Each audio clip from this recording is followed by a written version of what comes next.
आंखों में सपने और दिल में कुछ बनने की चाह लेकर वह उस घर में आया था।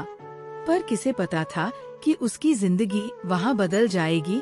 कभी कभी जिंदगी हमें ऐसे रिश्ते दे जाती है जो खून के नहीं होते पर दिल के सबसे करीब होते हैं। दोस्तों, राघव एक छोटे से गांव का सीधा साधा लड़का पढ़ाई के लिए शहर आया था। चाचा के परिचित श्रीवास्तव अंकल के घर में उसे रहने का ठिकाना मिल गया। वह घर में सबसे छोटा था और शायद इसी वजह से सबका चहेता भी बन गया था। दोस्तों, श्रीवास्तव अंकल और उनकी पत्नी, जिन्हें राघव ने अम्मा कहना शुरू कर दिया था, उसे अपने बेटे जैसा मानते थे। अम्मा रोज उसे सुबह उठकर नाश्ता कराती और अंकल उसे हर शाम उसके दिन के बारे में पूछते थे। राघव का मन लगता क्योंकि उसे अपने घर की कमी महसूस नहीं होती थी। एक रात जब राघव पढ़ाई में बहुत थक गया था तो अम्मा उसके पास आकर बैठ गई। उनके चेहरे पर चिंता थी। उन्होंने प्यार से उसके सिर पर हाथ फेरते हुए कहा, बेटा थक जाओ तो आराम कर लिया करो, इतनी मेहनत से तबीयत खराब हो जाएगी। उस पल राघव को अपनी माँ की याद आ गई। उसकी आंखों में हल्का सा आंसू था, पर उसने अम्मा के सामने मुस्कुराते हुए कहा, अम्मा आप हो ना तो मेरे लिए सब ठीक है। उस रात उसने जाना कि ममता सिर्फ जन्म देने वाली की ही नहीं होती, बल्कि वह किसी की छाव में भी मिल सकती है।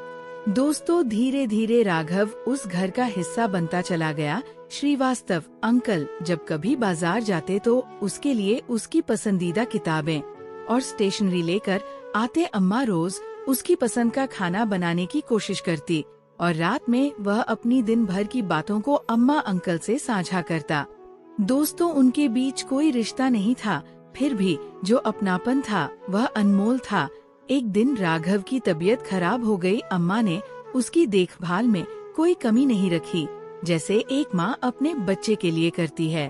उस रात अंकल ने उसके सिर पर हाथ रखते हुए कहा, बेटा तुम तो हमारे बेटे जैसे हो, तुम्हें यहाँ कभी अकेलापन नहीं महसूस होना चाहिए।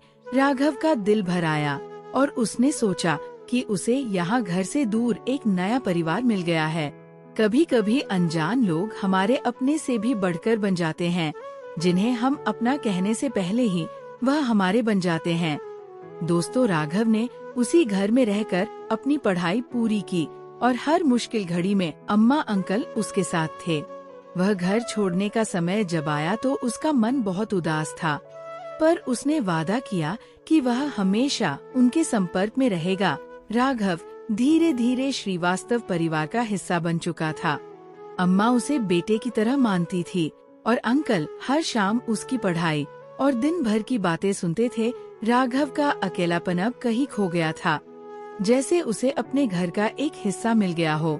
कभी कभी हम किसी की छाव में वह सुकून पा लेते हैं जो हमें अपने घर में भी नहीं मिलता। एक रात जब राघव देर तक पढ़ाई कर रहा था, तब अम्मा उसके पास चुपचाप चाय लेकर आ गई। उसने मुस्कुराते हुए कहा, अम्मा इतनी रात को क्यों तकलीफ कर रही हो? अम्मा ने प्यार से उसके सिर पर हाथ फेरते हुए कहा, बेटा तुम यहाँ अकेले हो तो हम तुम्हारे अपने तो बन सकते हैं ना। राघव की आंखों में खुशी के आंसू थे। उसने खुद को इतना अकेला नहीं समझा था। दोस्तों, रिश्तों में बस प्यार की जरूरत होती है। रिश्तेदार बनने के लिए खून का रिश्ता होना जरूरी नहीं है। दोस्तों, कुछ दिनों बाद राघव का जन्मदिन आया। उसे लगा था कि शायद इस नए शहर में उसका दिन बस यूं ही गुजर जाएगा, लेकिन जैसे ही वह सुबह उठा तो पूरा घर रंग बिरंगे गुब्बारों से सजा हुआ था। अम्मा ने उसका पसंदीदा हलवा बनाया था और अंकल ने उसे गले लगाकर कहा, जन्मदिन मुबारक हो बेटा। राघव ने महसूस किया कि उसके जन्मदिन पर उसे अपने परिवार की कमी बिल्कुल महसूस नहीं हो रही थी। उसके इस नए परिवार ने उसे वह खुशी दी जो उसे कहीं और शायद नहीं मिलती। एक शाम जब राघव का मन थोड़ा उदास था, तब अंकल ने उसे बिठाकर कहा, बेटा हर किसी के जीवन में कुछ कठिन द्वार आता है। जब तक हम अपनों का सहारा पाते हैं, तब तक कोई भी मुश्किल बड़ी नहीं होती। राघव ने उनकी बातें दिल में उतार ली और एक नई उम्मीद के साथ अपनी पढ़ाई में जुट गया। दोस्तों, सच्चे रिश्ते वह होते हैं जो मुश्किलों में भी साथ खड़े रहे, जो हर दर्द को अपना समझकर सहे ले एक रात जब राघव अपनी पढ़ाई से थक चुका था, तो अम्मा ने उसके लिए हल्का सा खाना बनाया।